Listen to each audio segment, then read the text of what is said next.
ಒಂದೊಂದು ಕಡೆ ನೋಟಿಸ್ ಬೆನ್ನಲ್ಲೇ ರಾಜ್ಯ ಸರ್ಕಾರದ ವಿರುದ್ಧ ಹೈಕೋರ್ಟ್ ಮೆಟ್ಟಿಲೇರಿದೆ ಬಿಗ್ ಬಾಸ್. ರಾಜ್ಯ ಮಾಲಿನ್ಯ ನಿಯಂತ್ರಣ ಮಂಡಳಿಯಿಂದ ನೋಟಿಸ್ ಕೊಟ್ಟಿರುವಂತಹ ಹಿನ್ನೆಲೆ ಹೈಕೋರ್ಟ್ ಮೆಟ್ಟಿಲೇರಿದೆ ಬಿಗ್ ಬಾಸ್.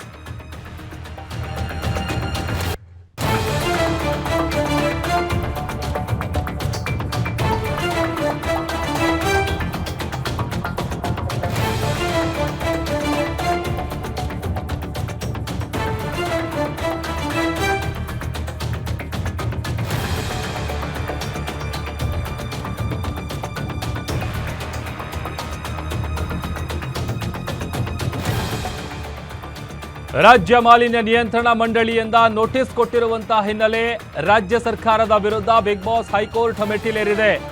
ನೋಟಿಸ್ ವಿರುದ್ಧ ವೇಲ್ಸ್ ಸಂಸ್ಥೆಯಿಂದ ಹೈಕೋರ್ಟ್ಗೆ ಅರ್ಜಿಯನ್ನ ಹಾಕಲಾಗಿದೆ. ಅಕ್ಟೋಬರ್ 9ಕ್ಕೆ ಅರ್ಜಿ ವಿಚಾರಣೆಯನ್ನ ಹೈಕೋರ್ಟ್ ಮುಂದೂಡಿದೆ ಅನ್ನುವಂತ ಮಾಹಿತಿ ಸಿಗ್ತಾ ಇದೆ.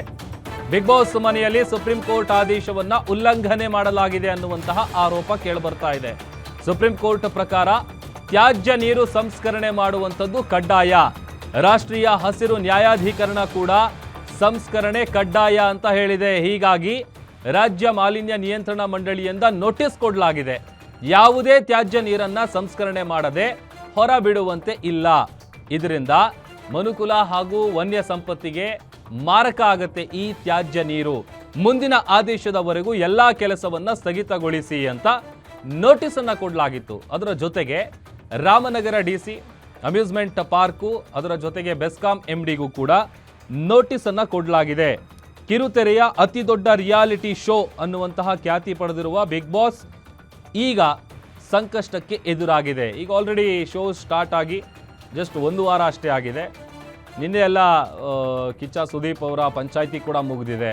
ಮತ್ತೊಂದು ಕಡೆ ಈಗ ನೋಟಿಸ್ ಕೊಡುವಂಥ ವಿಚಾರ ಏನಾಗಿದೆ, ಆ ನೋಟಿಸ್ನ ವಿರುದ್ಧವಾಗಿ ಈಗ ಹೈಕೋರ್ಟ್ ಮೆಟ್ಟಿಲೇರಿರುವಂಥದ್ದು. ಈಗ 9ನೇ ತಾರೀಕಿಗೆ ವಿಚಾರಣೆಯನ್ನು ಮುಂದೂಡಿಕೆ ಮಾಡಿದೆ ಹೈಕೋರ್ಟ್. ಸೊ ಮುಂದೆ ಏನು ಬೆಳವಣಿಗೆ ಆಗುತ್ತೆ ಅನ್ನುವಂಥ ಕುತೂಹಲ ಇದೆ. ಯಾಕಂತಂದರೆ ಈಗ ಆಲ್ರೆಡಿ ನೋಟಿಸ್ನಲ್ಲಿ ಎಲ್ಲ ವಿಚಾರವನ್ನು ಉಲ್ಲೇಖ ಮಾಡಲಾಗಿದೆ.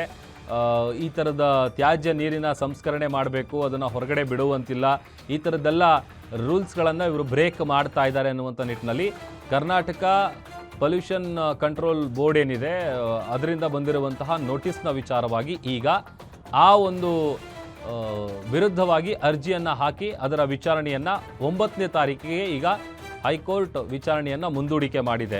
ಸಹಜವಾಗಿ ಎಲ್ಲರೂ ಕೂಡ ಭಾಳ ಇಂಟ್ರೆಸ್ಟ್ ಆಗಿ ಆಮೇಲೆ ಇಷ್ಟಪಟ್ಟು ನೋಡುವಂಥ ಒಂದು ಶೋ ಇದು. ಒಂದು ರೀತಿ ಕಿರುತೆರೆಯಲ್ಲಿ ಅತಿ ದೊಡ್ಡ ರಿಯಾಲಿಟಿ ಶೋ ಇದು.